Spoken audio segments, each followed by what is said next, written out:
어린이날에 비가 많이 와가지고 우리 어린이들이 좀 실망스러운 어, 연휴가 되지 않았을까 싶어서 좀 걱정스러웠습니다. 이제 내일은 또 어버이날이고 우리 가족의 달이라고 하는데요. 아무튼 이렇게 예배에서 여러분을 만나게 돼서 너무나 반갑습니다. 우리 정 집사님 성찬 나눔 메시지가 참 의미가 있습니다. 그날 오셨던 얌카라는 몽골분 전북대 박사과정 아마 교환 학생인지 아니면 박사과정인지 아마 박사과정일 거예요. 그분이 지금 몽골교회하고 연결되어져서 인터넷으로 성경 공부 중이라는 소식을 들었고요. 또 지난주에는 우리 몽골교회에서 바뜨마라는 자매가 세례를 받았습니다.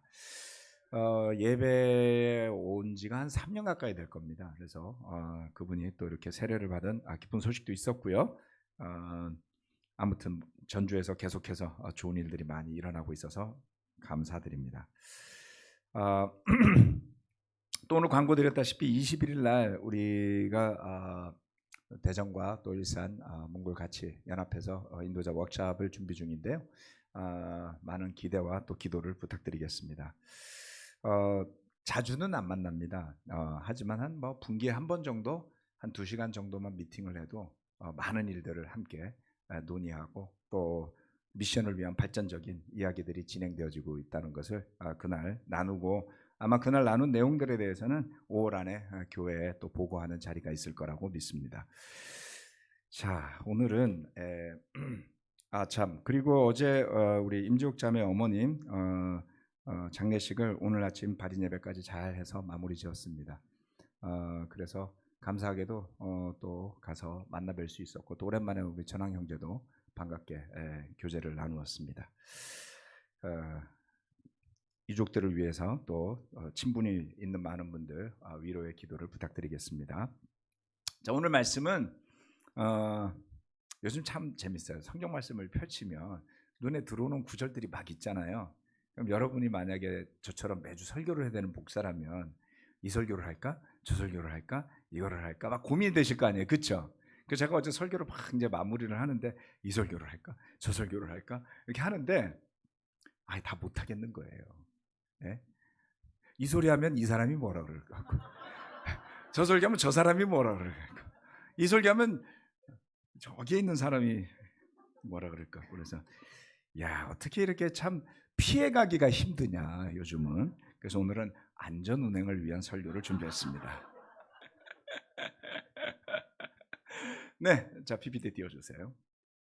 믿음이 일하게 하는 사랑입니다. 이게 이 재밌는 제목이에요. 이 말이 돼요? 믿음이 일하게 하는 사랑. 문법적으로 안 틀린데 좀 어감이 좀 이상하지 않나요? 여기에 갈라디아서 5장 6절 말씀에서 따온 겁니다. 갈라디아서 5장 6절 말씀을 그대로 하면 믿음이 사랑을 통하여 일한다 이렇게 되는데요. 그걸 뒤집으면 사랑이 믿음이 일하게 한다 이런 의미가 되겠죠. 네, 갈라디아서 5장 6절 말씀입니다. 그리스도 예수 안에서는 할례를 받거나 안 받는 것이 문제가 되는 것이 아닙니다. 가장 중요한 것은 믿음이 사랑을 통하여 일하는 것입니다. 갈라디아서 5장 말씀 우리 갈라디아서 5장은 세례받은 제자들이라면 결코 잊을 수 없는 죄의 추억이 있는 장이잖아요. 그죠? 그런데 그 갈라디아서 5장의 전반부에 이런 훌륭한 말씀이 있다는 것이죠. 믿음이라는 것과 사랑이라는 단어의 관계에 대해서 너무너무 잘 묘사한 구절입니다. 예. 바울은 이렇게 이야기를 했죠. 할례를 받거나 안 받는 것이 문제가 되는 것이 아닙니다. 어떤 논란거리가 있는 할례라는 문제가 있었죠. 사실 전혀 논란거리가 되지 말아야 할 것들이 문제가 되는 일들이 있지 않습니까? 심지어는 교회 안에서도 논란거리가 되지 말아야 할 것들이 문제가 되는 경우들이 있습니다. 이 갈라디아서는 할례 때문에 벌어진 논쟁 때문에 온갖 교훈을 통해서 바울이 갈라디아 형제자매들을 일깨우려고 애쓰는 그러한 서신서이죠. 그 내용을 중심으로 쓰여졌죠. 그런데 잘 생각해보면 굉장히 희한해요. 아니 갈라디아라는 지역에 사는 사람들 옛날에 지도 막 보여주면서 갈라디아 여기 어디 위에 있었잖아요. 예루살렘 이 밑에 있었고 기억나시죠? 굉장히 멀어요. 그런데 갈라디아 지역에 사는 사람들의 대다수는 유대인이 아님에도 불구하고 유대인 제자들 가운데 일부가 주장하는 할례라는 의식에 매료된 사람들이 있었던 것 같습니다. 어느 순간부터 이방인들조차도 할례를 행하는 것이 보다 더 믿음이 있는 삶을 사는 것 아닌가, 이렇게 생각하게 된 것이죠. 심지어는 그들이 그것을 막 전하기까지 했던 모양입니다. 그런데 사도행전에서 예루살렘 교회 회의를 통해서 이방인 제자들에게, 교회에게는 이러한 율법을 강요하지 않기로 결정을 이미 했었죠. 그럼에도 불구하고 바울이 이 서신서를 쓰는 시점에서는 교회 안에 그런 문제가 있었던 겁니다.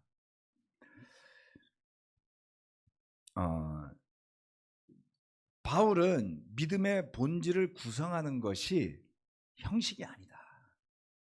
그 믿음에서 비롯되는 사랑, 그 믿음이 바탕이 되는 사랑이 힘이 있다라는 것을 전하고 싶었던 것이죠. 이처럼 우리가 의도했건 의도하지 않건 형식이라는 것은 종종 우리를 구속하곤 합니다. 이렇게 해야 해, 저렇게 해야 해, 이런 것들이 있죠. 그래서 율법이라는 것을 생각하면 우리는 흔히 율법이라는 그 단어 자체에서 벌써 어떤 구속하는 형식, 규정, 제재 등을 머리에 떠올리지 않습니까? 사실 성경을 열어보면 이렇게 해라, 저렇게 해라, 이런 말이 되게 많이 있습니다. 그런데 그 율법의 핵심은 그 율법을 무지한 이스라엘 백성에게 전해준 하나님의 사랑에 있거든요. 그리고 그 백성들은 그 율법을 전해준 하나님께 대한 믿음, 그래서 이 사랑과 믿음이라는 두 가지가 율법의 근본이어야 됨에도 불구하고 시간이 흐르면서 그 본질은 어디로 사라지고 형태가 남게 되는 거죠. 그 대표격인 게 할례였던 겁니다.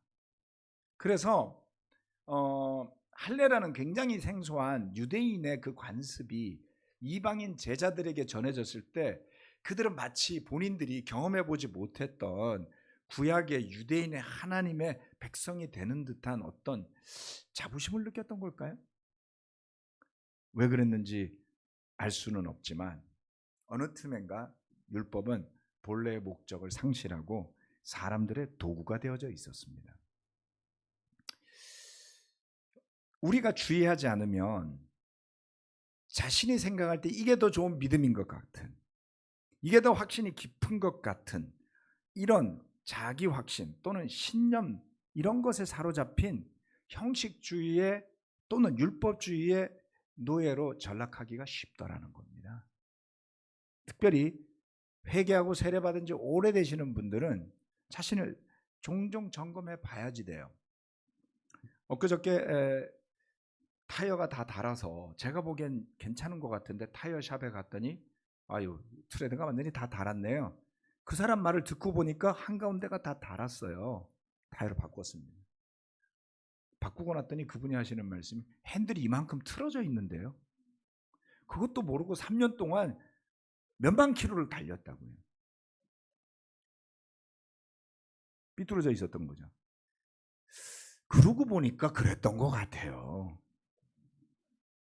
살다 보면 차가 삐뚤어졌는지, 코가 삐뚤어졌는지, 내 마음이 삐뚤어졌는지, 내 인생이 삐뚤어졌는지 모른 채 그냥 형식만 있으면 괜찮은 줄 알고 살 때가 많지 않습니까? 그래서 우리는 율법주의, 형식주의를 바탕으로 한 믿음이 아니라 사랑을 통하여 일하는 믿음으로 가는 길을 일러주는 구절을 오늘 함께 읽어봅시다. 오늘 설교 심각하지 않아요, 여러분? 제가 생각해 보니까 제가 왜 설교를 몇 개를 쓰다 말았냐면 다 심각해. 내가 이런 걸 좋아하는구나. 그래서 좀 평소에 제 설교와 다른 설교. 네. 아이고, 여기 있다. 고린도전서 13장 4절 5절 말씀 읽어보겠습니다. 우리 다 같이 읽을까요? 구절이 많지 않으니까요. 시작. 사랑은 오래 참고 친절합니다. 사랑은 시기하지 않으며 뽐내지 않으며 교만하지 않습니다. 사랑은 무례하지 않으며 자기의 이익을 구하지 않으며 성을 내지 않으며 원한을 품지 않습니다. 두 구절만 읽겠습니다. 첫 번째, 사랑은 오래 참고 친절하다고 합니다. 사랑은 오래 참고 친절합니다. 예. 여러분은 사랑을 통하여서 일하는 믿음이 일하게 하는 그 사랑 가운데 지내는지 아닌지를 한번 확인해 볼 수 있는 아주 좋은 리트머스지가 바로 이 말씀과 같다고 생각합니다. 여기 있는 이 종이는 리트머스지예요. 기억나시나요? 어린 시절에 학교에서 막 실험하던, 그래서 pH 등급이 높으면 색깔이 빨갛다, 진하다, 파랗다. 진하다가 말을 잘못했네요. 파란색일수록 알칼리 산성. 수업 때 딴짓들을 하셨어. 자, 제가 이걸 아는 거는 커피를 좋아하니까 우리 집의 물에 산도 측정을 해야 돼요. 그래서 산도가 적절해야 커피 맛이 좋습니다, 여러분. 자, 그래서 파란 게 알칼리입니다. 딱 넣으면 색깔이 싹 변해요. 여러분이 사랑 속에 있는지 아닌지 알 수 있는 리트머스라고 제가 이 구절을 이야기한 이유가 있습니다. 사랑은 오래 참고 친절하다는 거죠. 오래는 참는데 친절하지 않으면 안 돼. 자, 여기 오래 참는 사람이 있어요. 여러분 이거 해보셨어요? 한 100kg 되는 걸 한번 들어보세요. 인상이 막 써지죠. 근데 운동을 잘하려면 참으면서 해야 돼요. 막 이러면서 막 소리 지르면서 카타르시스가 있죠. 근데 그건 친절한 거하고 거리가 멀잖아요. 여러분 때로는 오래 참는데 인상 쓰면서 오래 참으면 어떻게 돼요? 그거 사랑이 아니에요. 그죠? 저거를 하는데 이렇게 웃어야 돼. Be kind. 우리 형제 자매들 중에 나는 믿음이 있어 막 이러는데 이를 악무시는 분들이 종종 있어요. 무섭지 않나요? 아니 믿음 있는데 왜 이를 악무냐고요. 누가 협박하는 사람도 없고 쫓아오는 사자도 없는데. 주님의 사랑의 정의는 나는 너를 사랑해 이런 게 아니에요. 참는데 막 부들부들 떨면서 참지 마세요. 네. 그러면 뭔가 문제가 있는 거다. 그렇죠? 오래 참으면서도 친절함을 잃지 않는 것이 사랑의 파워인 것입니다. 이게 최고의 소프트 파워죠. 그렇죠? 우리는 서로 사랑한다는 말을 되게 많이 하고 정말 사랑하는 줄 알고 사는데 우리 교회 소프트 파워의 지수는 어느 정도나 될까요? 이게 소프트 파워가 원래 높았어요. 높았는데 교회가 막 사람이 많아지니까 소프트 파워가 어디로 가고 정신없는 파워가 생기더라고요. 정신없는 파워가 지나고 나니까 소프트 파워는 사라지고 인상 쓰는 인내가 늘어나면서 인상 쓰는 사랑까지 생겨나더라고요. 그거 사랑 아니라고 이야기하는데 듣지를 않아요. 네. 여러분 오래 참아본 적이 있습니까? 힘겨운 순간, 그만두고 싶을 때, 막 화를 확 내버리고 끝내고 싶을 때, 뭐 이런 순간이 살다 보면 찾아옵니다. 그죠? 예. 꼭 모든 것을 다 참아라 그런 뜻은 아닙니다. 그러나 이 성경 말씀은 우리가 마땅히 사랑으로 대해야 할 대상 또는 관계에 대한 이야기다라고 보시는 것이 맞아요. 여러분이 예수 그리스도를 주님으로 받아들였다고 해서 사랑의 카패시티가 다 같은 건 아닙니다. 예수님만큼 되지 않는데 그런 척을 하면 우리 시쳇말 있잖아요. 저 표현이 있잖아요. 가랭이가 째지는 거예요. 망하는 겁니다. 여러분 사랑의 캐파를 알 수 있어야 됩니다. 그래서 제가 리트머스지를 이야기한 거예요. 여러분의 사랑의 캐파는 어느 정도입니까? 네. 마땅히 사랑으로 대해야 할 대상과 관계는 사실상 가장 가까운 곳에 있거든요. 그 대표는 가족들 아닌가요? 네. 제가 견디기 아주 힘든 순간 중에 하나는 뭐냐면 제가 사랑하는 가족들이 힘들어할 때예요. 네. 내가 사랑하는 내 가족은 슬퍼해도 안 돼. 슬퍼하면 막 어쩔 줄 몰라 해. 그러면 안 되는 거예요, 저는. 기뻐야 돼, 늘. 이것도 학대죠. 잘못하면 학대예요. 슬플 때 공감해 줘야 되는데. 그래서 뭐 실수하고 막 가다가 막 엎어져. 그럼 막 화내. 왜 그런 데서 앞을 똑바로 한 데서 그러냐고 막 화내면 우리 와이프가 황당해하죠. 아니 괜찮냐고 물어봐 줘야지 왜 화를 내냐는 거야. 오랜 시간이 지나서 알았어요. 내가 사랑하는 사람은 아파서도 안 되고 슬퍼서도 안 되고, 야 이거 뭐 캔디도 아니고 뭐 응? 굉장히 어려워요. 내 마음에 그것을 프로세스하기가 되게 힘들구나. 잘 처리하지 못하는구나. 강박관념이 있구나. 힘들면 해소해줘야 되는구나. 우리 아들들이 인상 쓰고 있으면 저는 너무 불편해요. 그렇다고 어릴 때 해피페이스 막 이러지만 나이 20 넘었는데 너 해피페이스 이럴 수는 없잖아요. 그죠? 괴로워요. 그런 강박증, 급한 마음이 제 안에 있는 것을 봅니다. 그럴 때 오래 참고 친절해야죠. 괜찮아? 이렇게 물어볼 수 있어야 됩니다. 근데 그게 저절로 되지 않더라는 것이죠. 나이가 들어가면서 오래 참음에 대해서 더 많은 생각을 해보게 됩니다. 우리는 정말 성급한 답을 원할 때가 많아요. 사는 게 뜻대로 되지 않을 때 거북이 노래를 들어보세요. 가사를 한 줄 한 줄 묵상해 보세요. 그러다 보면 나보다 거북이가 낫다. 이걸 알게 됩니다. 거북이는 유명한 가수였죠. 잘 묵상해 보면요, 사실 놀라운 걸 발견하게 됩니다. 뜻대로 안 된 것보다 이미 이루어진 게 너무 많다는 거예요. 이미 내가 받고 있는 게 많다는 겁니다. 근데 왜 뜻대로 안 된 그 하나가 나의 시선을 고정시키게 만들고 내 마음을 집중하게 만들어서 감사하고 기쁜 모든 것들을 무시하게 만들까요? 그거는 누구의 잘못인가요? 우리 자신이에요.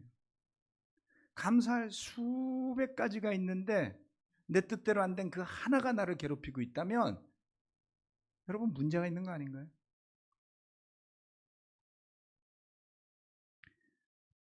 견디기 어려울 때 기도하면서 주변을 둘러보십시오. 지나온 시간을 함께 해 주셨던 주님을 떠올려 보십시오.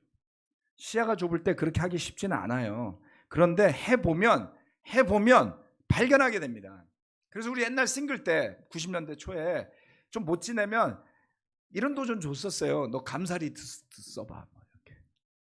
감사 리스트 써봐. 그래갖고 우리 와이프가 그때 저랑 데이트할 때 내가 마음이 좀 안 좋아가지고 그 감사 리스트를 써고 있어요. 어쩌고 저쩌고 막 그러면서 이렇게 리스트 쓰면서 마음이 바뀌었다 막 이런 이야기를 했었던 기억이 납니다.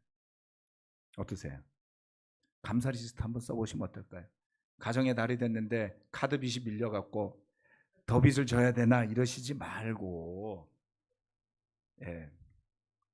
감사 리스트를 써보십시오. 그러면 감사할 것이 더 많다. 그럴 때 좀 더 오래 참을 수 있는 힘과 용기가 생겨납니다. 다만 한 가지 주의하셔야 될 것들이 있어요. 사랑이 오래 참고 친절하다고 아무한테나 하려고 하시다 보면 망가지십니다. 주의하셔야 될 게 있습니다. 우리가 소화할 수 있는 관계가 도대체 몇 명이나 되는 걸까요?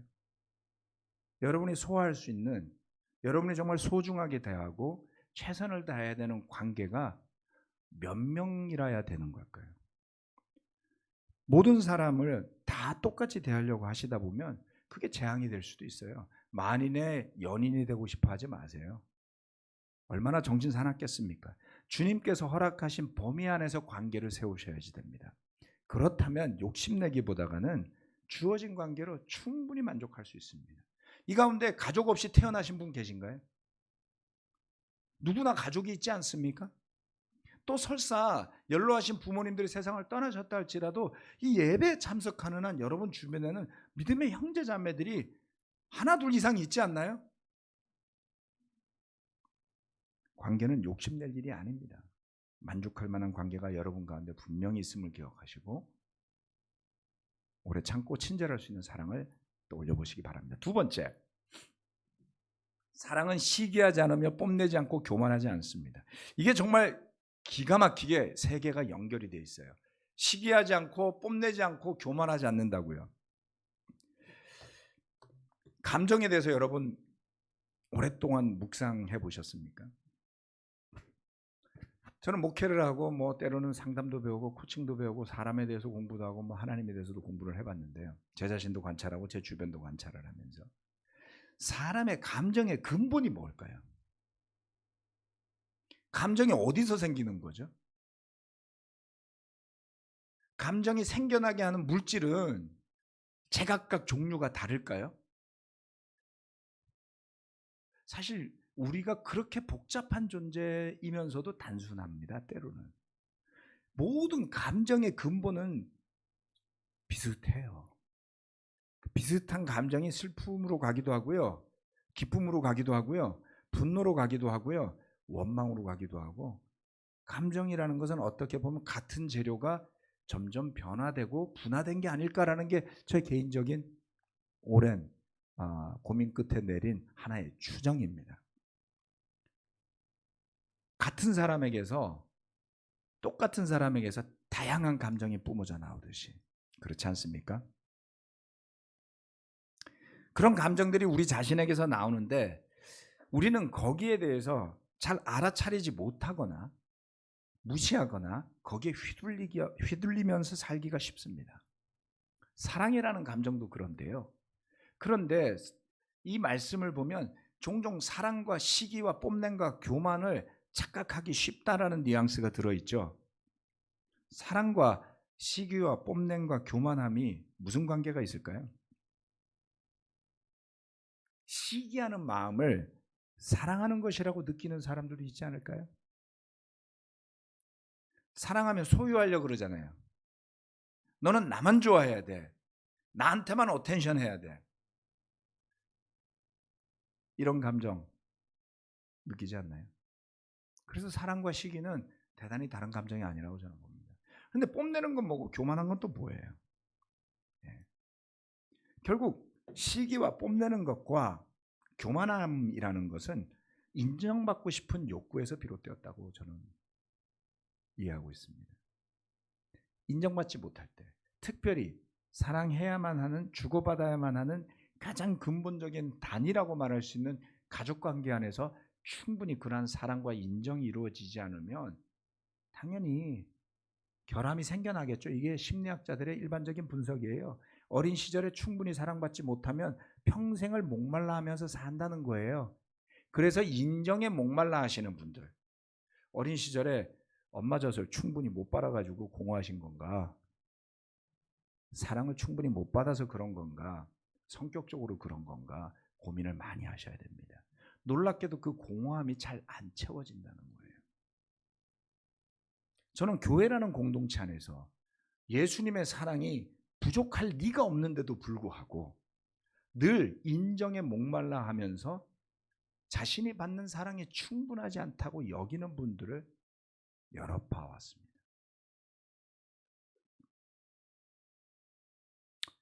그러한 인간의 근본적인 부족함과 갈망을 기가 막히게 상술에 이용한 것이 카톡, 페이스북, 인스타그램 같은 거예요. 예. 이 안에서 나를 드러내고 인정받을 때 비로소 안심을 하는 거죠. 아, 그래도 나는 사랑받고 있나 봐. 무의식이에요. 여러분, 의식하고 하는 게 아니에요. 그냥 기분 좋으니까 하는 거죠. 그런데 그게 지나치다 보면 거기에 얽매이게 되고 그것 때문에 울고 웃고 기뻐하고 거기서 뽐냈는데 안 알아주면 실망하게 되고. 여기 교만이라는 단어의 어원이요, 되게 흥미롭더라고요. 그 어원은 풀무라는 거예요. 여러분, 풀무가 뭔지 아시나요? 젊은 친구들은 잘 모를 텐데 바람 집어넣는 거예요. 바람 집어넣는, 사람들이 불 붙였는데 입으로 불다가 머리가 띵해지는 거예요. 아, 이거 계속 불면 호흡곤란이 오는구나. 그래서 이렇게 바람을 불어넣는 기계를 만듭니다. 그 옛날부터 있었어요. 그러니까 저 시대도 있었으니까 저 단어가 있잖아요. 교만은 뭐냐면 그 풀무질하는 것 같은 거예요. 펌프질. 계속 바람을 넣어주면 부풀어오는 풍선같이 되는 게 교만인 거거든요. 적절치 않다는 거예요. 원래 모습보다 부풀어진 모습이요. 이런 것들은 사실상 사랑이 아니다. 예. 이런 복잡 미묘한 감정들은 진정한 사랑을 가로막는 부작용 같은 것입니다. 그래서 여러분 안에 인정받지 못해 갈망하는 그 목마름이 있는지를 체크하셔야지 돼요. 예. 마치 짠 걸 너무 많이 먹어서 원인도 모르게 계속 물을 벌컥벌컥 들이키시는 분처럼, 그렇죠? 예. 해결되지 않습니다. 물 마신다고. 근본이 있었기 때문이죠. 시기와 뽐냄과 교만의 뿌리를 찾으셔야 됩니다. 그래야지만 더 인정받으려고 엄한 짓을 하지 않을 거예요. 특별히 어린아이들을 양육하시는 많은 분들은 이것을 정말 잘 기억하셔야 됩니다. 저는 우리 교회 안에서 자라난 대학생들쯤 된 나이 또래의 친구들을 보면 참 사랑스러워요. 대부분. 왜냐하면 일단 부모가 멀쩡히 지금까지 결혼관계를 유지하고 있고요. 그것만 해도 100점입니다. 네, 그렇지 못한 부부가 통계상 40%, 50% 있죠. 네, 여러분은 벌써 대한민국에서 성공한 부부관계 성공한 50%에 들었고요. 별거 하지도 않고 독방도 쓰지 않으며 서로가 대화도 안 하거나 이러는 부부가 아닌 대화를 정상적으로 하는 부부라면 그 50% 안에서도 벌써 또 몇 프로 안으로 줄어들 겁니다. 심지어는 같이 기도까지 해요. 주말엔 예배를 같이 와요. 그리고 심지어 사랑스럽기까지 해요. 그럼 뭐 대한민국 몇 퍼센트일까요, 여러분? 뭐 순위를 제가 따질 수는 없지만 정말 많지 않은 겁니다. 그런 가정에서 자라나서 그런지 애들이 어른한테 사랑받을 줄을 알더라고요. 그 사랑받는다라는 게 의식해서 막 인정받으려고 갈망하면서 그러는 게 아니에요. 그냥 내추럴하게 사랑스러운 거예요. 충분하다 이게. 네, 다행이에요. 그런데 우리는 어른으로서 세례받고 회개하고 제자 되신 분들은 그렇지 못한 분들이 많아요. 그렇지 않나요? 그러면 그런 자기가 있으면 그런 끝없는 알 수 없는 시기와 뽐냄과 교만과 인정의 욕구가 있다면 자신을 살피세요. 문제가 다른 분들이 아니에요. 다른 분들이 충분히 안 채워져서 여러분이 목마른 게 아니고 그냥 구멍 뚫린 독이라고요. 괜찮아요. 그게 나쁜 게 아니에요. 그냥 그렇게 된 걸 어떻게 하라고요. 구멍 뚫린 독은 절대 남이 채워줄 수 없습니다. 구멍부터 막으세요. 구멍을 어떻게 막냐고요? 나중에 따로 저한테 물어보세요. 자, 그래서 이 사랑은 이러한 감정들을 구분할 수 있어야 한다는 것이죠. 마지막 세 번째. 사랑은 무례하지 않고 원한을 품지 않습니다. 고린도전서 13장 5절 말씀. 사랑은 무례하지 않으며 자기의 이익을 구하지 않으며 성을 내지 않으며 원한을 품지 않습니다. 포인트에서는 중간 두 가지를 뺐어요. 무례하지 않고 원한을 품지 않습니다. 두 가지만 생각해 봅시다. 여러분 무례한 사람 만나본 적 있으세요? 다 있을 거예요. 혹시 남한테 무례하다는 소리 들어본 적 있습니까? 저는 있어요. 최근에.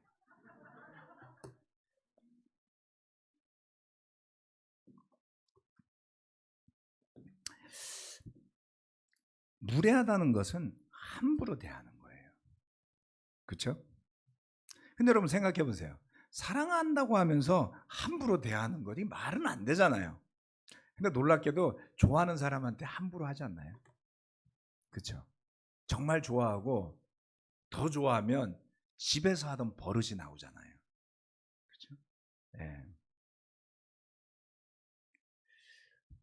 서로 사랑하는 사이에서 감정 조절이 안 되고 바운더리 구분이 되지 않아서 문제가 생기죠. 그걸 잘 풀어야 됩니다. 반드시 풀어야 됩니다.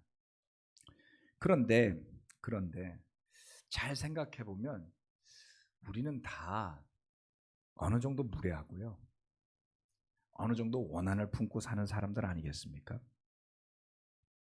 사랑이라는 단어, 특별히 성경에서 말씀하는 사랑이라는 단어가 우리한테 너무 착착 와닿고 정말 나는 거기에 적합하다 이렇게 생각할 수 있을까요?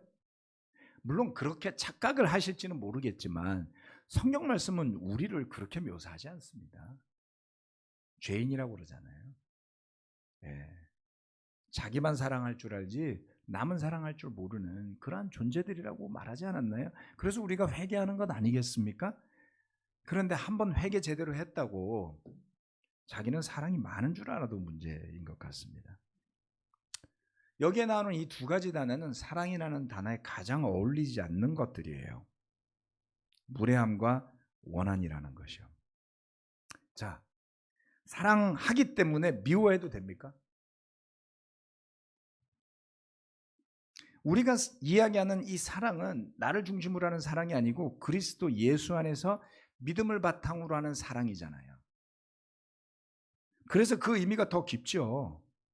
이런 사랑을 우리가 배워서 알고 그 사랑의 열매를 삶 속에서 맺으면서 살고 있다면 대단한 것 아닌가요? 여러분이 그 가치를 어느 정도 맛보고 찾았다면 그 재미에 날 새는 줄 몰라야지 되는 거예요. 네. 또한 누군가로부터 주님 안에서의 사랑을 받고 살고 있다면 그 감사함은 더 넘쳐야 되겠죠. 행여 우리 가운데 나를 사랑해 주는 사람이 전혀 없다, 이렇게 느끼시는 분이 있다면 그건 큰 문제입니다. 행여라도 여러분 또는 여러분의 자녀 가운데 자기를 사랑해 주는 사람이 전혀 없다라고 느끼는 사람이 있다면 최선을 다하셔야 될 뭔가가 있습니다. 자기가 원하는 만큼 사랑해 주는 사람이 모자른다라고 생각하는 건 혼내야지 돼요. 나는 한 20명한테 사랑받고 싶어 이러면 욕심이에요. 그렇죠? 그럴 때는 혼을 내주시라는 뜻입니다. 이만큼 더 나를 사랑해 줘야지만 사랑이라고 느끼겠다 그러면 어릴 때 진작 정신 차리게 혼내주셔야지 됩니다. 욕심이죠. 왜냐하면 더 많은 사람한테 주목받고 싶고 더 많은 사람한테 사랑받고 싶은데 그게 안 돼서 화가 나 있으면 자신을 돌아봐야 되는 거예요. 네. 왜냐하면 그러한 잘못된 화는, 잘못된 무례함은 원한으로 발전할 수 있다는 거예요. 아니 이미 나를 사랑해 주는 사람이 몇 사람이 내 주변에 있는데 예수님은 뭐라 그랬어요? 두세 사람이 내 이름으로 모여서 기도하면 나도 그 가운데 있겠다 그랬잖아요. 교회는 두세 사람만 있어도 된다니까요. 근데 10명이 모였다고 불만이면 어떻게 해요? 50명이 모였다고 불만이면 어떻게 해요? 100명이 모였다고 불만이면 어떻게 해요? 여러분 자녀가 하나뿐이라서 가족 모임이 쓸쓸하십니까? 아 그러면 더 놓던가. 저는 그렇지 않다고 봐요. 저는 아들이 둘인데 물론 좀 아쉬워요. 내가 이 정도 감각이 있었다면 한둘은 더 낳자고 했을 것 같아요. 조금 아쉬워요. 그렇지만 동의는 되지 않았습니다. 오해하지 마세요. 다 아쉬운 거예요. 그렇지만 우리 아들 둘과 모여서 하는 식사 자리가 쓸쓸하거나 외롭거나 전혀 그렇지 않아요. 그죠? 그건 그냥 살짝 아쉬운 정도로 가지고 올 수 있는 추억 정도지. 그렇다고 왜 우리는 애를 더 낳지 않아 갖고 아들 둘만 있어 갖고 삭막하고 맨날 군대 갖고 집안 이 꼴이냐 그러지 않는다고요. 제가 그런 타령을 하고 앉았으면 우리 애들이 얼마나 불만이겠어요, 여러분. 정말 마음이 그렇지 않다는 거예요. 둘만 있어도 행복한 가정이에요. 하나 있어도 행복할 거예요. 하나님이 애를 허락하지 않았으면, 만약에 우리 애가 장애라도 있으면 그럼 불행해야 될까요? 물론 그것 때문에 또 다른 제약이 있었겠죠. 그러나 주님이 주신 것을 기뻐하고 감사할 수 있다면 우리 교회 안에 저하고 베스트 프렌드가 몇 명이 있어야 되는 건가요? 저는 종종 사람들이 저한테 친절하게 대할 때 제가 목사라서 잘해주는 건지 제가 좋아서 잘해주는 건지 알 수가 없어요. 그렇죠? 그렇다고 이제부터는 잘해주지 말아야지 이러지 마세요. 그 안 좋은 마음이에요. 근데 하나님이 관계를 하나님의 뜻에 맞게 세워주시잖아요. 오래된 사람도 있어요. 좀 더 특별하겠죠. 새로운 관계도 있어요. 그러면 안 특별하냐? 아니요. 그냥 그만큼 특별한 거예요. 그런데 관계라는 게 정말 오랜 역사를 통해서 함께 동고동락해온 관계와 최근에 생긴 관계의 사랑과 그 두텀의 깊이가 같을 수는 없잖아요. 이런 거를 무분별하게 똑같이 해달라고 요구하시는 분들이 가끔 있어요. 여러분 그러시지 마세요. 지나친 거예요. 그렇지 않나요? 그래서 공동체의 가장 해가 되는 유형의 비뚤어진 사랑은 뒤섞이고 뒤틀린 사랑들이에요. 최근에 우리 제자의 가족과 가족 단위의 식사를 같이 했는데요. 너무 즐거웠어요. 한 10몇 년 전에 한번 식사를 같이 했거든요. 그때도 즐거웠어요. 예. 그리고 오랜 시간이 흘러서 다시 한번 식사를 같이 했는데 추억도 있잖아요. 예. 그동안 함께 했던 세월도 있고 얼마나 재밌는지 몰라요. 한번 해보세요. 예. 부모만 만나지 말고 애들까지 같이 식사를 한번 해보세요. 특별합니다. 또 가족의 달이기도 하고 또 어버이날도 있고 그래서 우리 부모님을 모시고 어제 저녁 식사를 같이 했습니다. 참 감사하고 만족스럽죠. 두 분이 다 건강하시고 식사도 잘하시고 기분이 좋았습니다. 또 다음 주에는 우리 아들들이 예약한 가족 식사가 있어요. 어버이날이라고 아들들이 컸다고 예약을 해서 이런 날이 온다. 아직도 아장아장 기어다니는 여러분 기다리십시오. 사랑이 넘치는 가족과 친구들 간의 축하가 있고 식사가 있고 뭘 더 바라야지 되죠? 이미 여러분을 사랑해주는 충분한 가족이 있고 친구가 있지 않습니까? 근데 감사하지 않다면 여러분의 사랑의 펑션이 문제가 생긴 거죠. 남에게서 찾으려고 하지 마십시오.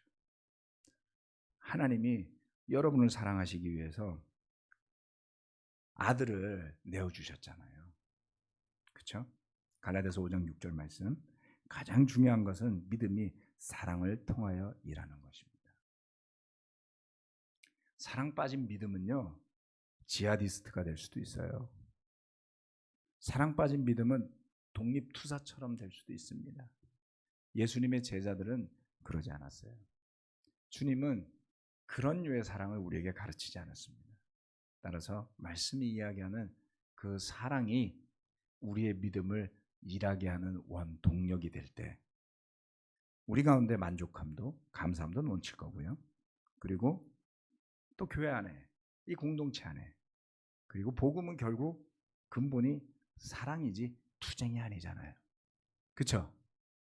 그래서 투쟁적인 국제 그리스도교의 문화가 사랑 넘치는 친절함으로 변화되어지기를 저는 소망합니다.